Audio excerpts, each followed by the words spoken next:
नमस्कार friends, Malik mathematical academy में आपका स्वागत है। फ्रेंड्स, फटाफट से लाइव आ जाइए, हमारे साथ जुड़ जाइए। फिर हम आज के सेशन को स्टार्ट करेंगे। फ्रेंड्स, लाइव आने के बाद वीडियो को लाइक और शेयर कर देना भाई। लाइक करने से आपकी प्रेजेंस का पता लगेगा और शेयर करने से जो आपका फ्रेंड सर्कल है वो इस वीडियो का बेनिफिट उठा पाएगा। तो आ जाइए फ्रेंड्स, फटाफट से लाइव। फिर हम आज के सेशन को स्टार्ट करते हैं। आज मैं आपके लिए क्या लेकर आया हूँ उसके बारे में बात कर लेते हैं।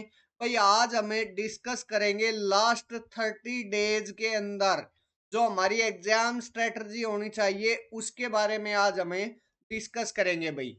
क्या हमारी एग्जाम स्ट्रेटजी होनी चाहिए भाई लास्ट 30 डेज में, उन सभी बातों के बारे में आज हमें डिस्कस करेंगे भाई।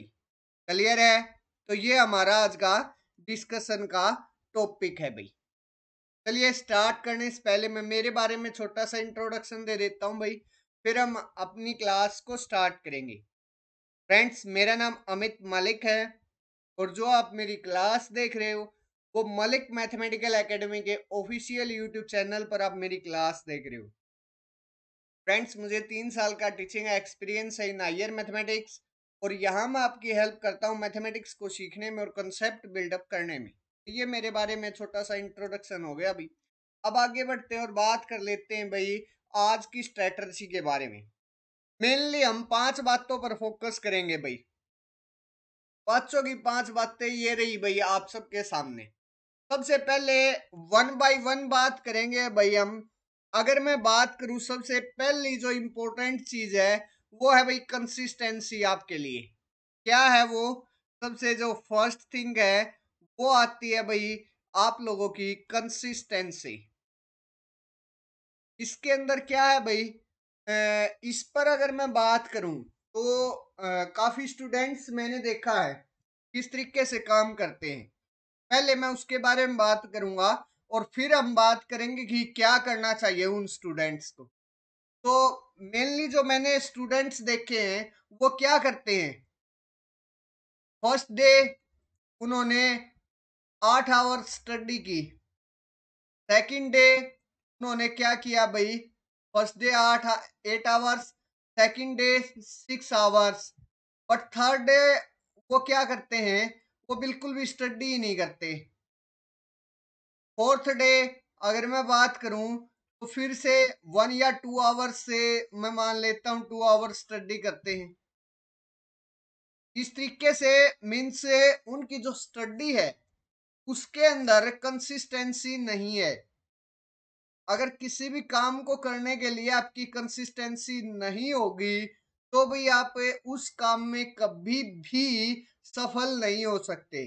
तो सबसे मेन पॉइंट है भाई कंसिस्टेंट होना पड़ेगा।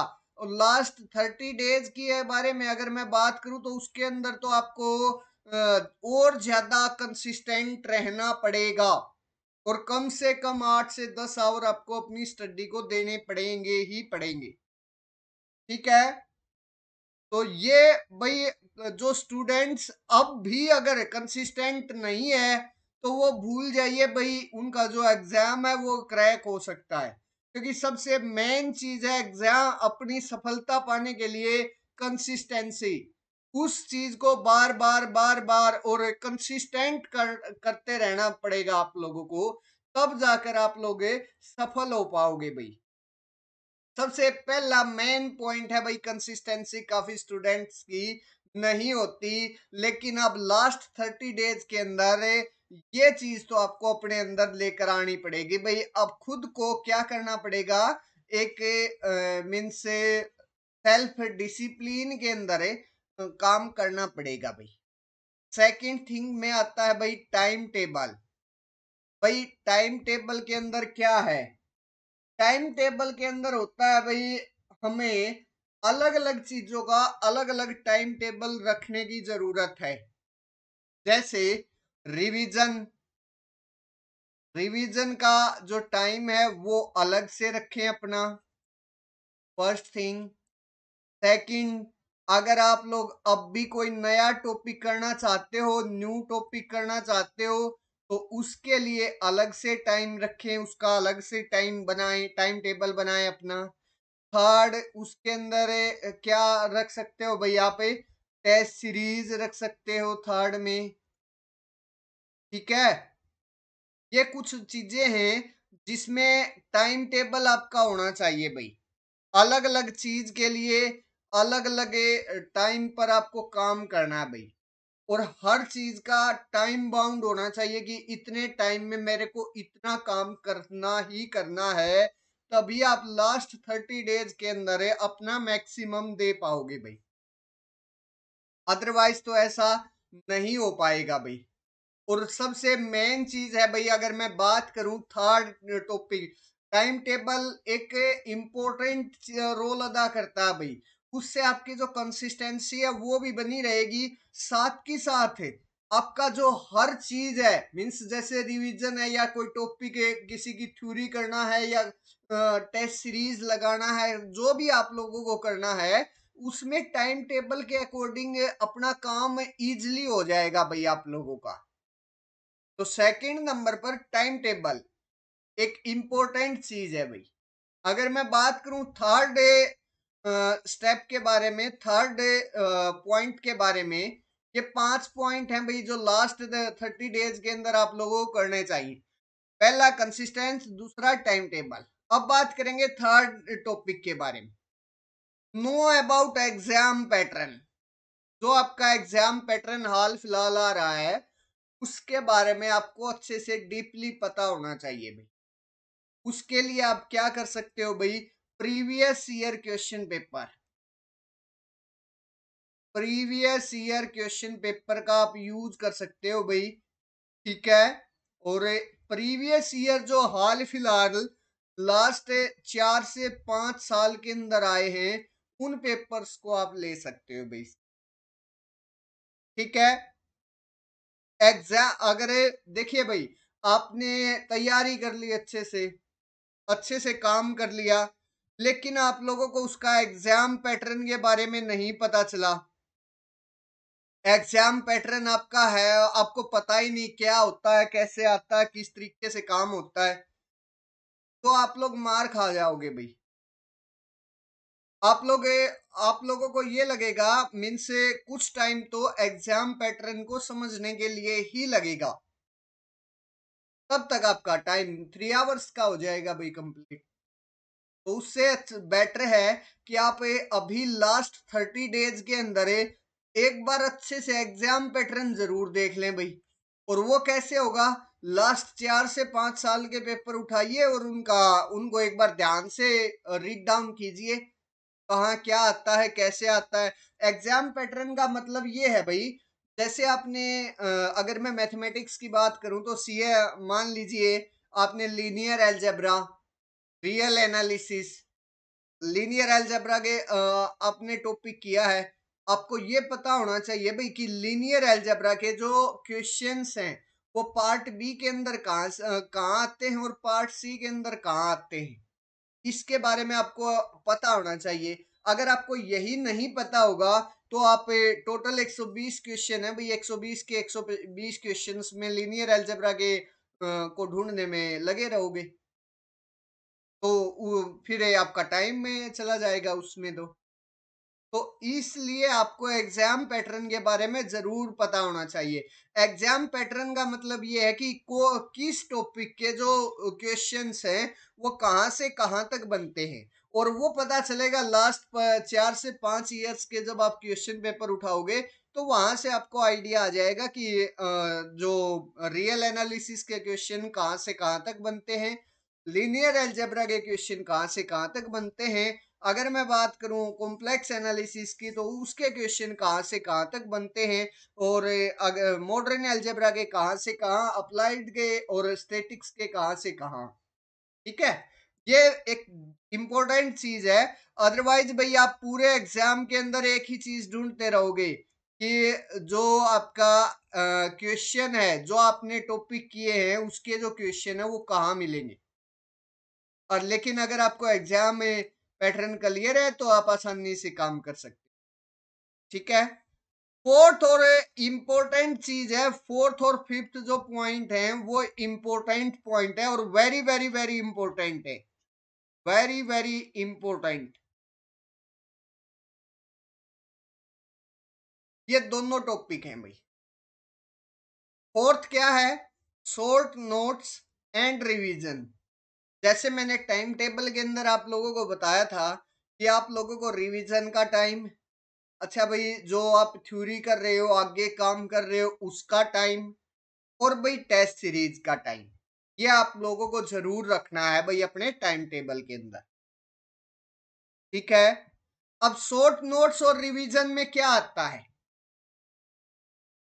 शॉर्ट नोट्स एंड रिवीजन के अंदर भाई सबसे पहले तो जो आपने टॉपिक कर लिया, अच्छे से कर लिया, उसके साथ की साथ आप शॉर्ट नोट्स तैयार कीजिए। मीन्स के इस टाइप से थ्योरी, जहां से क्वेश्चन बनते हैं वहां से जो थ्योरी है वो आप तैयार कर सकते हो भाई।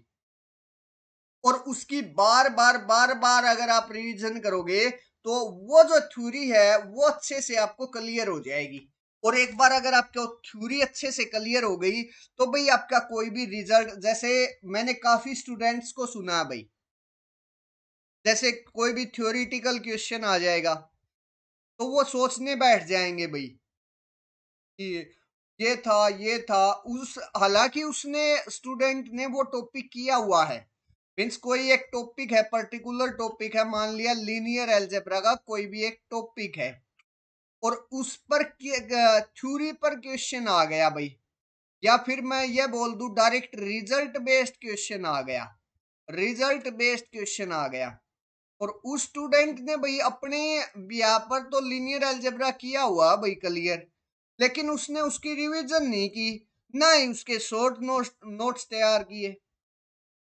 शॉर्ट नोट्स तैयार कैसे होते हैं भाई? लास्ट के 5 या 7 दिन रह जाते हैं तो उसमें जो ये शॉर्ट नोट्स हैं, जस्ट आप ये एक बार रिवाइज कर लीजिए तो आपकी जो थ्योरी है वो, और जो न्यूमेरिकल है थ्योरी, जो रिजल्ट बेस्ड क्वेश्चंस है उन पर पकड़ बन जाएगी।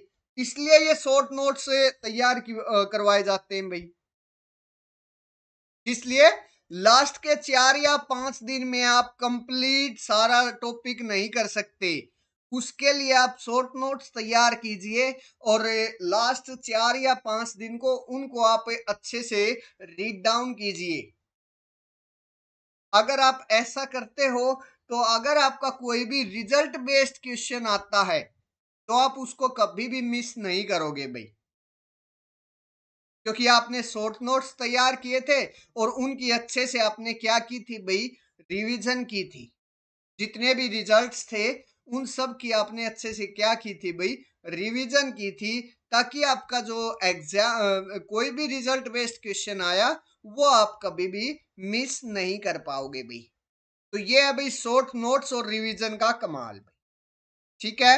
और मैथमेटिक्स तो भाई वैसे भी रिवीजन ज्यादा मांगता है। अगर आप लोग कोई टॉपिक है वो एक बार कवर करके छोड़ देते हो तो आप उसमें जीरो हो जाते हो भाई। दैट्स वाई आपको टाइम टाइम पर क्या करनी चाहिए भाई, रिवीजन जरूरी है, रिवीजन करते रहना चाहिए। और लास्ट के 30 डेज के अंदर तो एक स्पेशल टाइम टेबल के अंदर कुछ टाइम पीरियड रख लीजिए। अब स्टूडेंट्स पूछते हैं सर कितना टाइम दे रिवीजन को, आप रख सकते हो, वो आप पर डिपेंड करता है। आप 1 से 2 आवर्स रख सकते हो भाई। ठीक है। या आप अगर आगे का जो काम है वो कम कर रहे हो, जो पिछला काम है वो अच्छे से तैयार करना चाहते हो, तो भाई आप यहाँ 3 आवर्स तक रख सकते हो भाई। क्योंकि ये होता है, वैसे तो मैं मोस्ट प्रोबेबल सुगेस्ट करता हूँ कि भाई लास्ट 30 डेज के अंदर नया कोई भी काम मत कीजिए। जो आपने काम कर लिया है उसको अच्छे से कर लीजिए, उसको, उसके शॉर्ट नोट्स, उसकी रिवीजन अच्छे से कर लीजिए, ताकि उसके अंदर से अगर कोई भी क्वेश्चन आए तो वो आपका रहे ना, उसमें आपको कोई भी प्रॉब्लम ना आए, वो इजिली आप सोल्व कर पाओ। दैट्स वाई मैं सुगेस्ट करता हूं कि लास्ट 30 डेज के अंदर आप लोगों को कोई भी नया काम, नया जो टॉपिक है वो मत उठाइए, जो पिछला किया हुआ है वही आप अच्छे से कीजिए। That's clear. नेक्स्ट पॉइंट है भाई, और वेरी वेरी इंपॉर्टेंट और लास्ट पॉइंट है भाई, टेस्ट सीरीज। आप लोगों को टेस्ट सीरीज जरूर लगाना चाहिए भाई। या तो आप पेड टेस्ट सीरीज लगा सकते हो, या फिर आप PYQs मीन्स जो प्रीवियस ईयर क्वेश्चन पेपर हैं, प्रीवियस ईयर क्वेश्चन पेपर,